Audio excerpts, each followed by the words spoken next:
श्री महाप्रज्ञ गुरवे नमः। जिसके सांसों में रहता है शाश्वत शांति का स्पंदन, उस महाप्रज्ञ को वंदन, उस महाप्रज्ञ को वंदन। सत्य अहिंसा अनेकांत को अर्पित जिसका तन मन, उस महाप्रज्ञ को वंदन, उस महाप्रज्ञ को वंदन। जिसके सांसों में रहता है शाश्वत शांति का स्पंदन, उस महाप्रज्ञ को वंदन, उस महाप्रज्ञ को वंदन।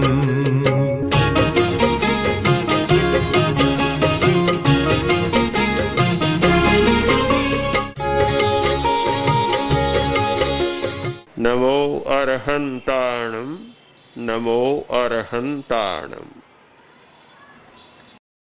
अंधता पर विचार करें, प्रकाश पर विचार करें, दोनों पर हम विचार करें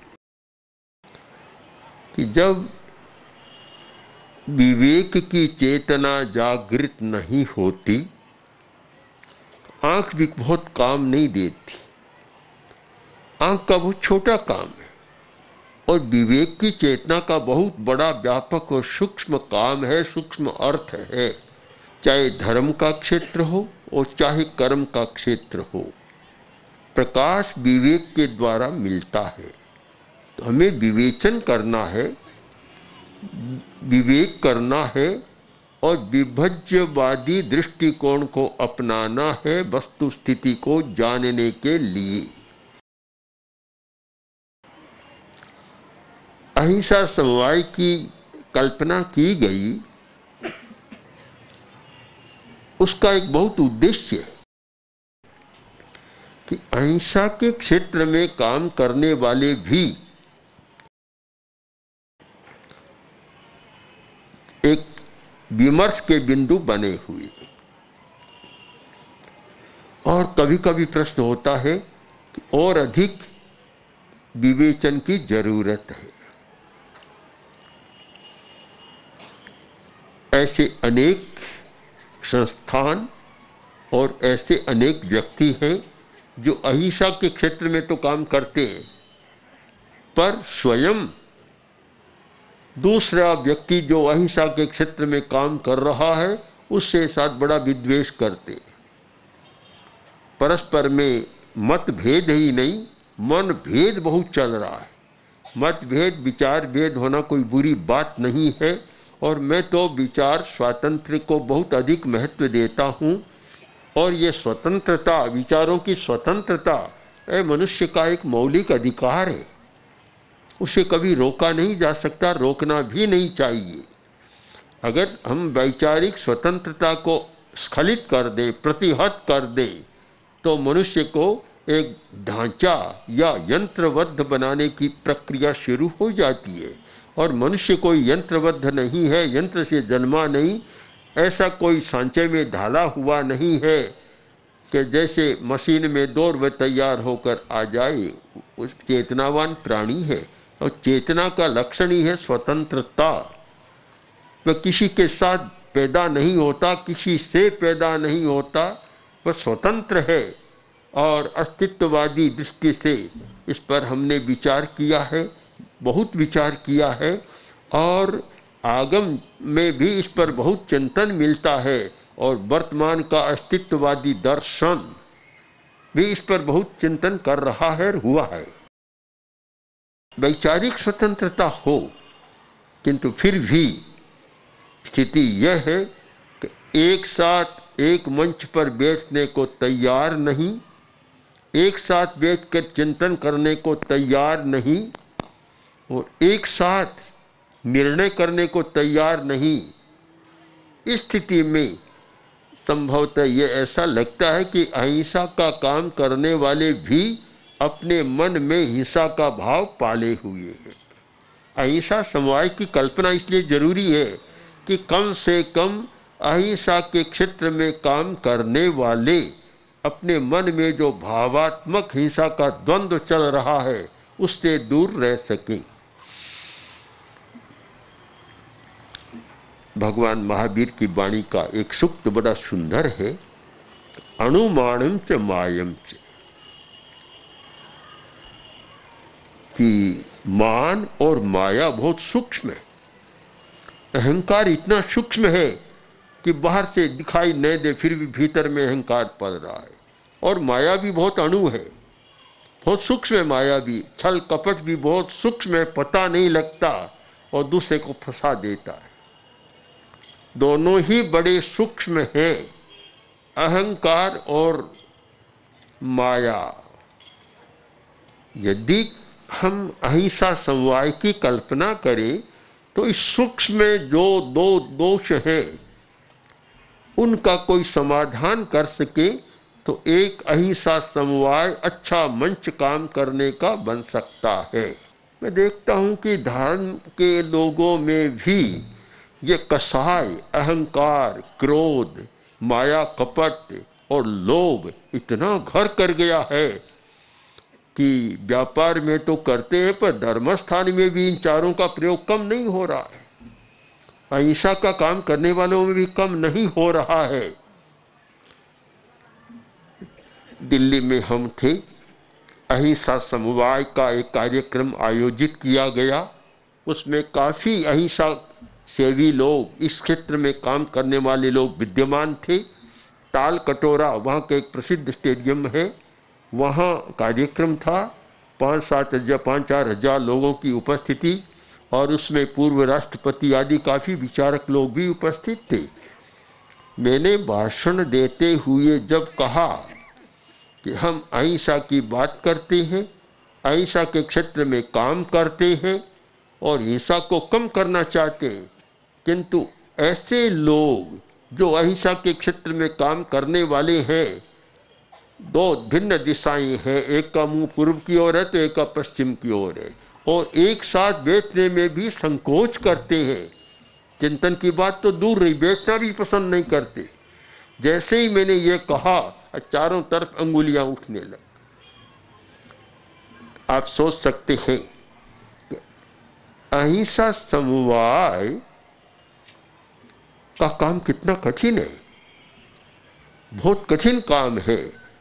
और इस प्रसंग में यह कहना भी अनुचित नहीं होगा कि शायद हिंसा के क्षेत्र में काम करने वालों में ये ऊंचा कौन बैठे नीचा कौन बैठे ये प्रश्न कम होता है। ये सारा धर्म के क्षेत्र में, अहिंसा के क्षेत्र में ज़्यादा होता है। इसका मतलब कि वह सूक्ष्म छिपा हुआ अहंकार बाहर आने लग जाता है। हमने इन सारी समस्याओं को अहिंसा समवाय में नहीं रखा। इसमें न तो कोई प्रमुख है, न कोई गौण है, न कोई ऊंचा बैठने वाला, न कोई नीचा बैठने वाला, सबके लिए समान है। और आजकल तो एक ऐसा हो गया कि पट्ट की बात को छोड़ दें, कुर्सियां सबके लिए समान है। बस ये शायद कुर्सी समासन की बात आ गई, सब कुर्सी पर बैठ जाएं, फिर ऊंचा नीचा कोई सवाल ही नहीं होता। एक धरातल नया बन गया। पट्ट तो बनाने वाले सब समान नहीं बनाते, कोई बड़ा बना देते, कोई छोटा बना देते, तो ऊंचा नीचा ये प्रश्न हो जाएगा कि इसके तो पूरा पट्ट बिछा दिया, मेरे लिए छोटा पट्ट बिछा दिया, तो हिंसा तो वहीं पहले ही आ जाएगी। हमारी कल्पना का आधार यह था कि अहिंसा के क्षेत्र में काम करने वाले लोग परस्पर मिलें। पहली बात है मिलन। मिलन बहुत महत्व का होता है। जब लोग हम नहीं मिलते हैं तो दूरी ज़्यादा बढ़ती चली जाती है, संदेह ज़्यादा होता है और संदेह दूरी को बढ़ाता है। और परस्पर मिल गए, 2 क्षण में समाप्त होता है संदेह और दूरी मिट जाती है। अहिंसा यात्रा के दौरान हमारी अनेक व्यक्तियों, संस्थाओं से या अनेक समुदायों से दूरी कम हुई। इसका कारण कि मिलने का क्रम चालू रहा, और जब मिलने का रहा तो फिर ठीक है।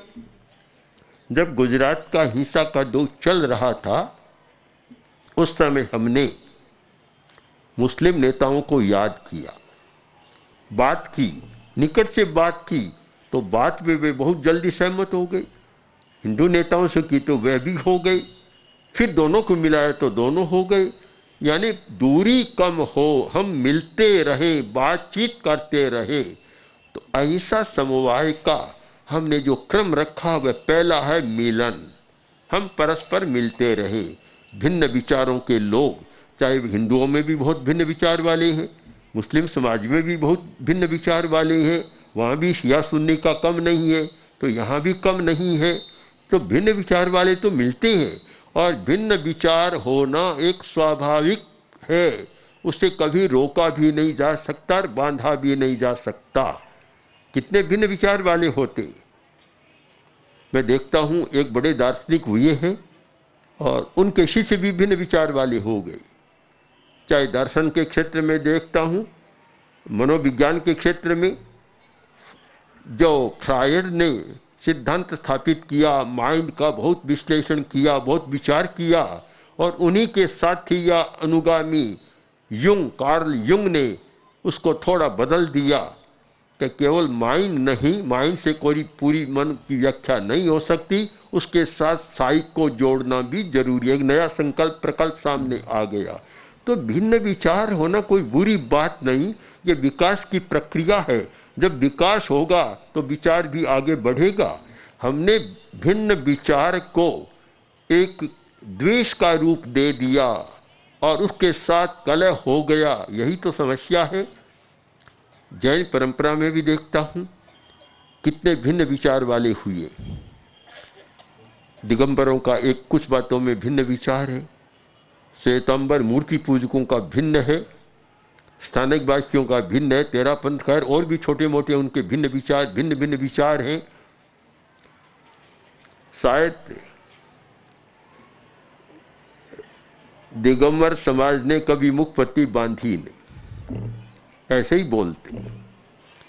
मूर्ति पूजक समाज में को बांधने का नहीं था।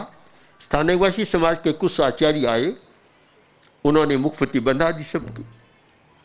अब स्वतंत्र चिंतन है, ये हो गया। हमने भी, क्योंकि स्थानिकवासी समाज से उद्भव हुआ, इसलिए हमने भी मुखपत्ती रख ली।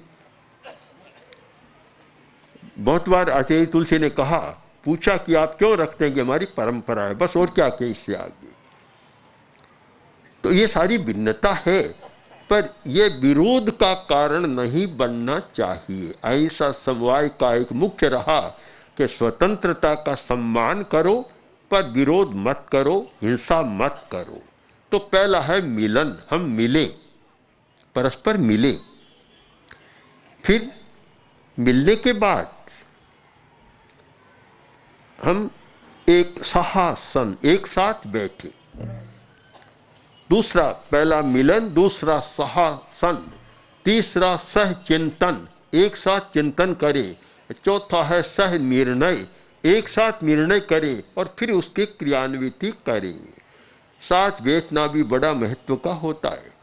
तो ऐसा समवाय एक ऐसा मंच है कि विरोधी से विरोधी विचार वाले, और मैं तो कहता हूँ चाहे हिंसा का मानने वाले, गहरी हिंसा को मानने वाले भी ऐसा मंच, समवाय मंच में आकर बैठे और अपना हिंसा का भी पक्ष प्रबलता के साथ प्रस्तुत करें कि हिंसा क्यों जरूरी है, हम क्यों ये काम कर रहे हैं, और अच्छा होगा। केवल अहिंसा को मानने वाले ही नहीं बैठे, अहिंसा समवाय के मंच पर जो आतंकवादी, उग्रवादी को भी आमंत्रित किया जाए, उनके पक्ष को भी समझने का प्रयत्न किया जाए और फिर अपनी बात प्रस्तुत की जाए। तो आप इन सूत्रों को याद रखें।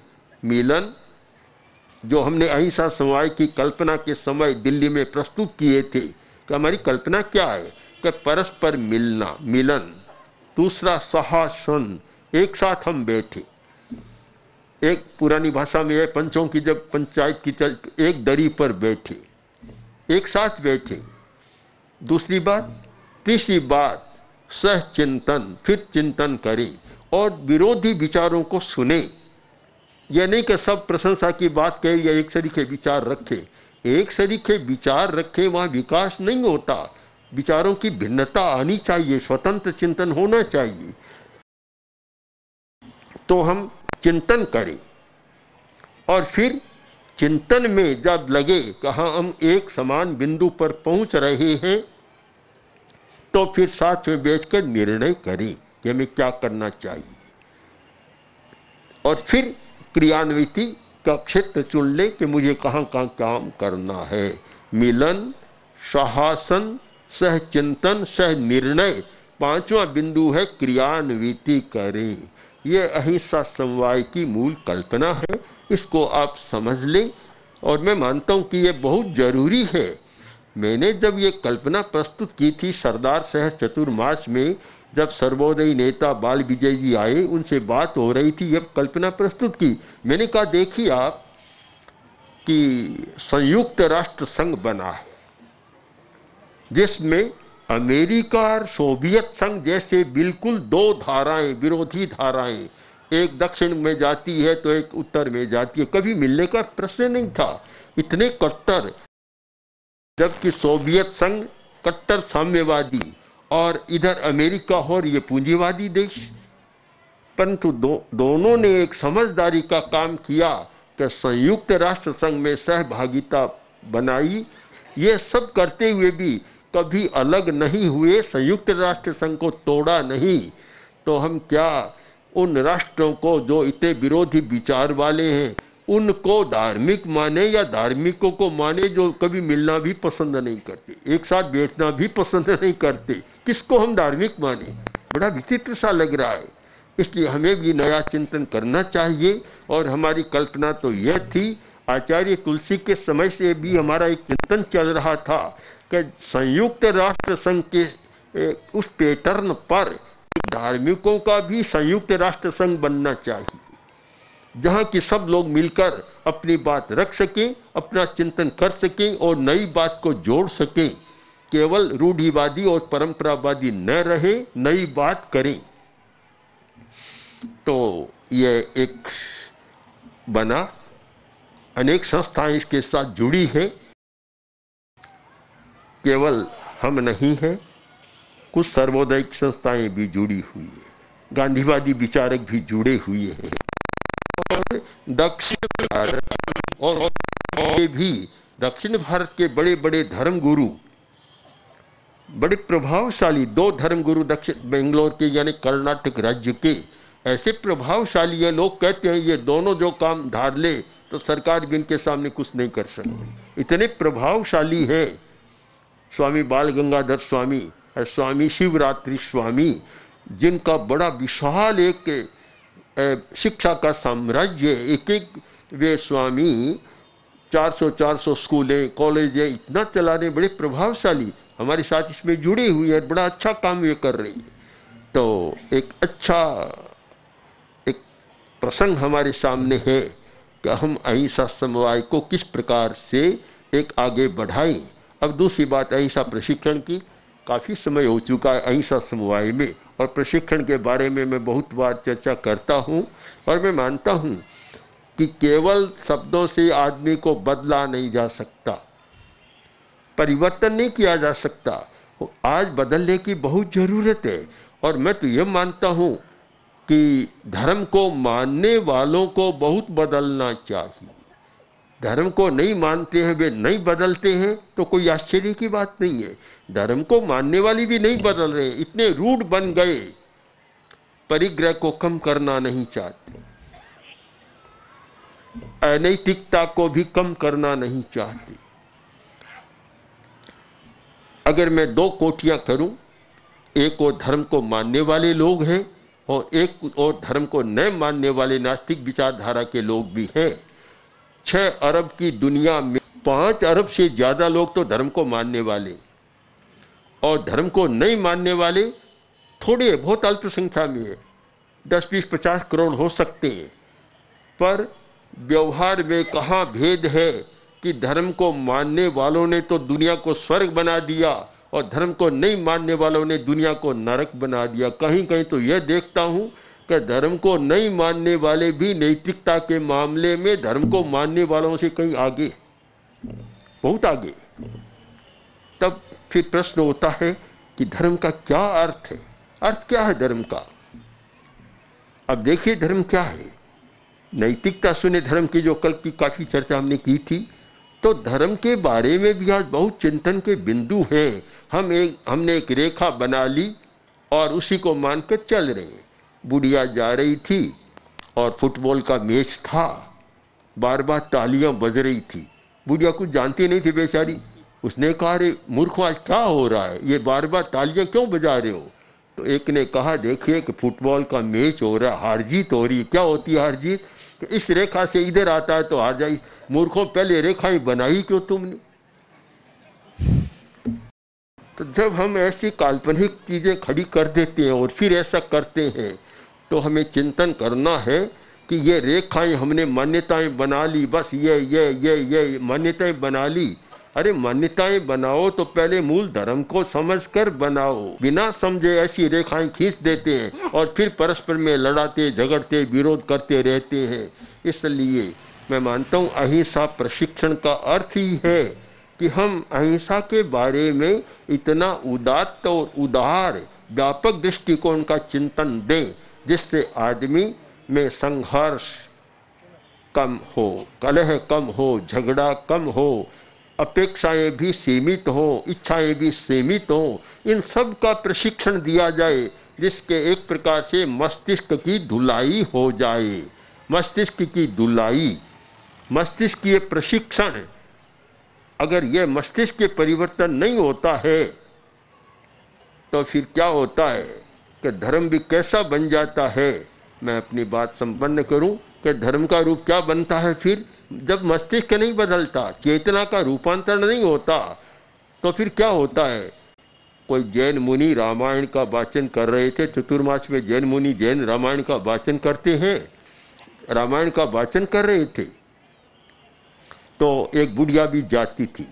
उसका नित्य नियम था जाती और भीत का सहारा लेकर नींद लेती मजे से। बखान पूरा होता तो बखान समाप्त हो जाता। तो एक दिन आई तो बच्चों ने पूछा, दादी बखान कैसा? कि बोला, भाई क्या बताऊं, अच्छा ही रहा होगा। उन्होंने सोचा कि नींद लेती है, सुनती नहीं है। तो बच्चे भी बड़े चंचल थे। दूसरे दिन गए, देखा कि दादी क्या कर रही है, भीत का सा नींद ले, नींद में मुंह खुल गया, एक मिश्री की डली डाल आई। फिर दादी आई और पूछा, दादी आज बखान का, आज क्या पूछो, आज तो इतना बढ़िया बना, मीठा, मुंह मीठा हो गया। अब जब इस प्रकार एक कोरा रूढ़, कोरा चिंतन, तर्क नहीं, हेतु नहीं, ज्ञान नहीं, चिंतन कुछ नहीं, तो कभी मीठा होता है और फिर कभी नमक की डली डाल दी तो पूछा तो कभी आज तो बहुत खारा बखान बन जा। हम इन सब बातों से ऊपर उठकर एक तत्व विवेचना के साथ चिंतन पूर्वक किसी बात को स्वीकार करें, और वह अहिंसा प्रशिक्षण के द्वारा बहुत संभव हो सकता है। इसलिए अहिंसा संवाद और अहिंसा प्रशिक्षण, इन दोनों शब्दों के पीछे बहुत छिपा हुआ है, बहुत गंभीरता है। उस गंभीरता तक हम पहुंचने का प्रयत्न करें तो शायद वर्तमान की समस्या को सुलझाने में और वर्तमान के समाज को स्वस्थ बनाने में हमारा और आपका सबका एक बहुत अच्छा योग हो सकता है। ओम ओम श्री महाप्रज्ञ गुरवे नमः। ओम श्री महाप्रज्ञ गुरवे नमः। ओम श्री महाप्रज्ञ गुरवे